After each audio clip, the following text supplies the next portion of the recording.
जय Malhar news चॅनलच्या सर्व पक्षांना सपना चौधरीचा नमस्कार। नंदुरबार जिल्ह्यातील नवापूर विधानसभा मतदारसंघाचे माजी आमदार तथा माजी मंत्री काँग्रेसचे ज्येष्ठ नेते सुरूपसिंग नाईक यांचे वृद्धपकाळाने दुःखद निधन। नवापूर तालुक्यासह जिल्ह्याभरात शोककळा। जिल्ह्याच्या काँग्रेसचा आधारवड हरपला। नवापूर येथे उपचारादरम्यान त्यांची प्राणज्योत मालवली आहे। महाराष्ट्राच्या मंत्रिमंडळात अनेक खात्यांचे कॅबिनेट मंत्रीपद भूषवलेले माजी मंत्री सुरूपसिंग नाईक हे पक्के गांधी परिवारचे समर्थक म्हणून ओळखले जात होते। 1985 पासून ते सातत्याने विधानसभेत पोहोचले। 2009 मध्ये त्यांचा पराभव झाल्यानंतर 2012च्या विधानसभा निवडणुकीत पुन्हा जिंकून येत त्यांनी ही शेवटची विधानसभा निवडणूक लढवली होती। नंदुरबार सारख्या आदिवासी बहुल भागाला काँग्रेसचा बालेकिल्ला म्हणून अभेद्य गड बनविणारे ज्येष्ठ नेते सुरूपसिंग नाईक यांचे आज वृद्धापकाळाने निधन झाले आहे। त्याच्यावर मागील गेल्या काही दिवसांपासून मुंबई बारडोली आणि नंतर नवापूर मधील एका खाजगी रुग्णालयात उपचार सुरू होते। उपचारादरम्यान त्यांची प्राणज्योत मावळली आहे। सुरूपसिंग नाईक यांचा जन्म 10 सप्टेंबर 1938 साली नवापूर तालुक्यातील नवागाव या आदिवासी लोकवस्तीच्या लहानशा गावात झाला। आपल्या राजकीय जीवनाची सुरुवात सुरूपसिंग नाईकांनी 1962 मध्ये नवापूर तालुक्यातील सुकवेल ग्रुप ग्रामपंचायतीच्या सरपंच पदापासून सुरू केली। 1965 साली ते धुळे जिल्हा परिषदेत सदस्य म्हणून निवडून आले। 1972 साली नवापूर विधानसभा मतदारसंघात, 11 मार्च 1972 साली मोठ्या मताधिक्याने निवडून आले।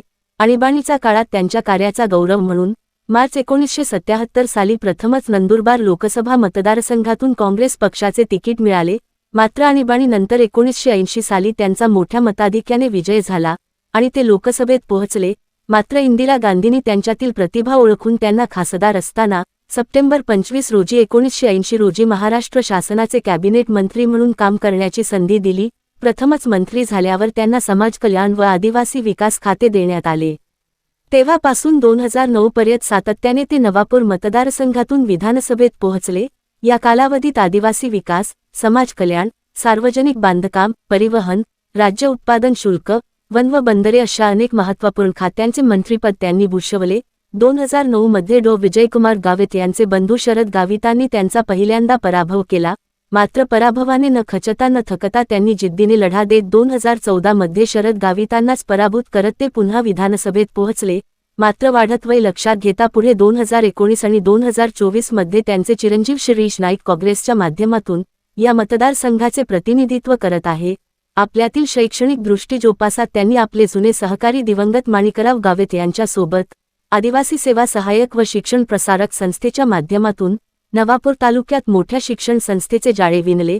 सहकारातून समृद्धी हे ध्यानात ठेवत त्यांनी आदिवासी सहकारी साखर कारखाना डोकारे याची पायाभरणी केली।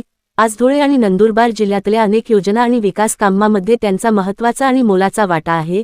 तर या दोन्ही जिल्ह्यातील अनेक नामवंत नेते घडविण्यात देखील त्यांचा सिंहाचा वाटा आहे। त्यांच्या पश्चात 2 पत्नी, 2 मुली, 5 मुले, नातवंडे, जवई असा मोठा परिवार आहे। त्यांचा चिरंजीव शिरीष नाईक हे नवापूर विधानसभा मतदारसंघाचे विद्यमान आमदार आहेत। तर सून रजनी नाईक यांनी देखील नंदुरबार जिल्हा परिषदेचे अध्यक्षपद भूषवले आहे। त्यांचे चिरंजीव असलेले अजित नाईक आणि दीपक नाईक हे देखील नंदुरबार जिल्हा परिषदेचे सदस्य राहिले आहे। गांधी घराण्याचे अतिशय निष्ठावंत राहिलेल्या सुरूपसिंग नाईक यांच्यासाठी इंदिरा गांधी यांनी खांडबाऱ्यात सभा देखील घेतली होती। आणीबाणीनंतर नेत्यांची पळवापळव सुरू असताना लोकसभेवर निवडून आल्यानंतर रात्रीतून दिल्ली गाठून रात्रभर इंदिरा गांधीच्या गार्डनमध्ये सुरूपसिंग नाईकांनी मुक्काम ठोकला। सकाळी उठल्यानंतर इंदिरा गांधी यांना त्यांचे दर्शन झाल्यानंतर आपल्या सहकाऱ्यांना त्याच्याबाबत विचारपूस केल्यानंतर आपली देखील पळवापळव होण्याच्या आशंकेने आपण दिल्ली गाठल्याचे सांगणाऱ्या या सुरूपसिंग नाईकांच्या नेतेनिष्ठेवर इंदिरा गांधी खूपच खुश झाल्याची चर्चा आजही नंदुरबारमध्ये रंगतात। त्यामुळेच त्यांना गांधी परिवाराचा अतिशय निकटवर्तीय मानले जात होते। त्यांच्या निधनाने नंदुरबार धुळे जिल्ह्यातील राजकीय, सामाजिक क्षेत्राची मोठी हानी झाली असल्याच्या भावना समाज माध्यमातून व्यक्त होताना दिसून येत आहे। नवापूर प्रतिनिधीसह सपना चौधरी, जय मल्हार न्यूज, नंदुरबार।